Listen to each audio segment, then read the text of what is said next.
interest. 6 out of the 8 APC federal lawmakers I have a movement structure that's going to take back our party in Enugu State. Because this one I'm saying is tales by moonlight. It's not working.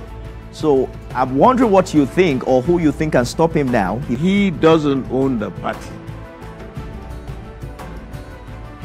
One of the causes of inflation is because people cannot go to.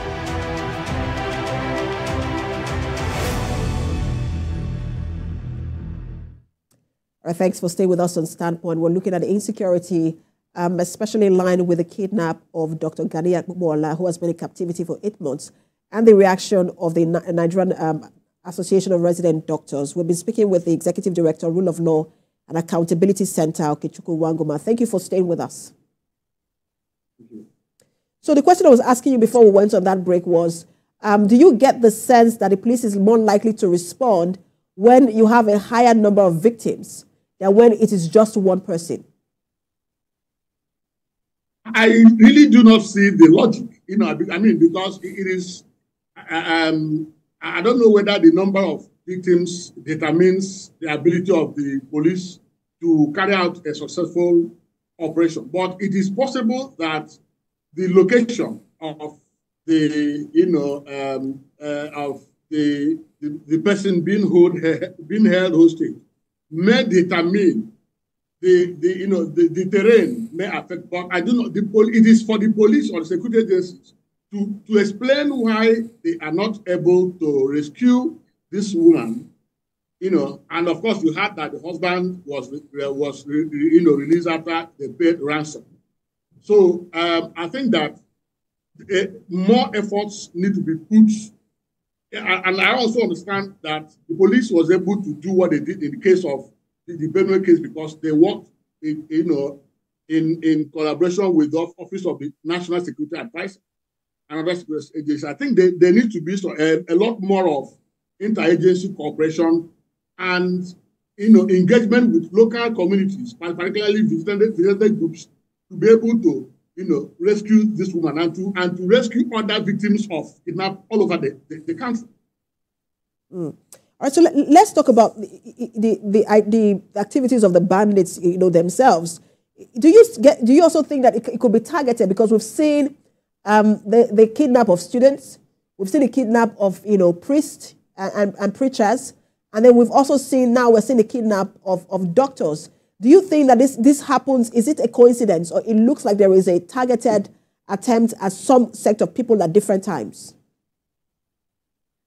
I think that there has been an increase in incidents of kidnapping, and it is spreading. Before now, it was mainly in the northern part, up to the north central. But now, if you go to the southeast, the southwest, kidnapping is happening everywhere. New groups are emerging. So there is a spike in the number of cases. And I think it has to do with the level of poverty, level of unemployment, the social economic roots of crime. A lot more people are getting into kidnapping because for them it has become as a source of livelihood. So I do not really think it is mostly targeted. I think people are just kidnapping as a means of livelihood, and so it calls for more serious attention to addressing economic hardship, poverty, hunger, and unemployment, because these are the things that are fueling the crime, including kidnapping, which has become a major source of income for young people. Let's look at the reaction of the resident doctors. They have now gone on 7 days warning strike, and that has come with mixed reactions. Some have criticized them, saying government is not owing you. There is no reason for you. This is not a work issue, so you do not have any reason to go on strike. Some have said it is commended them for fighting for their colleague. What do you make of both sides of the argument? Well, I think that resident doctors protest is a means of communication. It's a means of expressing, demands. It's a means of expressing, the discontent. It's a means of calling attention of government to what it needs to do. After all, what is the basis of, what is the primary purpose of government? It is security and welfare. So when it appears to a group like the medical doctors that one of them has been in captivity for such a long time and that doesn't seem to do any effort. So what they are doing is simply to call attention of government to do more to ensure that the wife of their member who has been in captivity is rescued. So I do not think that it is anything that should attract condemnation or blame. They are simply calling on government. So government needs to sit up and take security agencies to task to do more to rescue this woman and to bring an end to insecurity. Of course, addressing economic hardship and all the factors that are fueling insecurity in the country. And the no work, no pay rule of the government, how do you also see that? Because now government is saying, look, if you're not working, then you are not going to be paid. Because this, again, for the government, it is not a welfare issue. So you shouldn't. And then the question of people who are also being left in the hospital unattended to is also one of the issues that government is raising. Well, I think that I think that what government needs to do is to communicate to them and let them know the efforts the security agencies are making, so that they can understand that the government is simply not folding their arms, but going to threaten them with no work, no pay. I think it's adding salt to injury.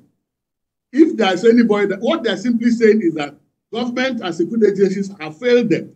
So the government should demonstrate that they have not actually failed, that something is being done to ensure that the person in captivity is released. So I think what government needs to do is to negotiate, to dialogue with them and let them understand what they are doing and the challenges they may be having in meeting their expectations, and not to threaten them with no work, no pay. I think that would be adding salt to injury. No, really. People have a right to protest peacefully.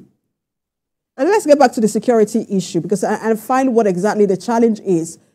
Just yesterday, we were having a conversation with was it yesterday or 2 days ago, the PPRO of that's yesterday, of the police command in Yobe State, who was talking to us about the death of 3 students who were shot dead by, some people say Boko Haram. The police say they have not been able to identify the group yet who shot those students after attacking their school.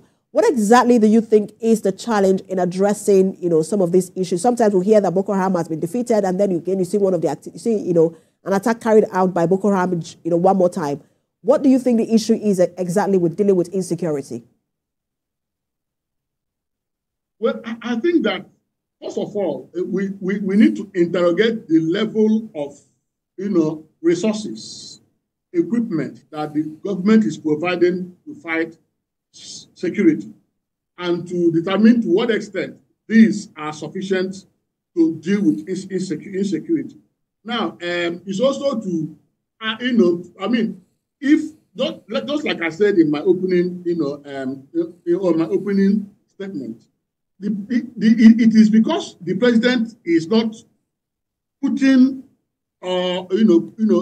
tasking security chiefs for their inability to address insecurity, that it seems that nothing is happening. Because if there's no consequence, because there's no consequence, that people think that they can simply go to sleep, and in spite of all the resources, equipment, if they are not adequately equipped, then they should say so. But if they are, then why are they not able to? It means that they are not capable. So the president needs to fire somebody and get someone else who can do the job.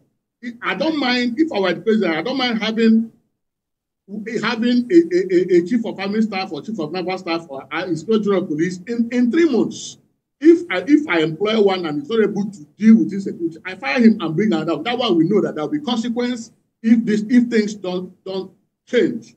So it is ultimately it falls back to the responsibility of government to ensure that security agencies are adequately resourced, equipped, and motivated. And where all these are provided and yet nothing changes, then somebody must be fired so that they know that they are appointed to work and to achieve results. When you're not achieving results, then you give way and someone else will do that. I think that is what is, leading to this unabated insecurity, because people who are tasked to deal with this are not able to deal with them, and nothing is happening.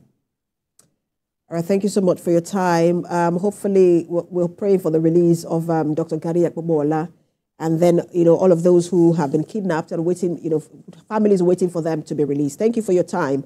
Executive Director, Rule of Law and Accountability Center, Okechukwu Wanguma. Thank you. My pleasure. All right, that's Standpoint today. Remember, you can watch the repeat broadcast at 11 p.m. tonight and 5 a.m. on Sunday. I am Precious Amayo. Thanks for watching.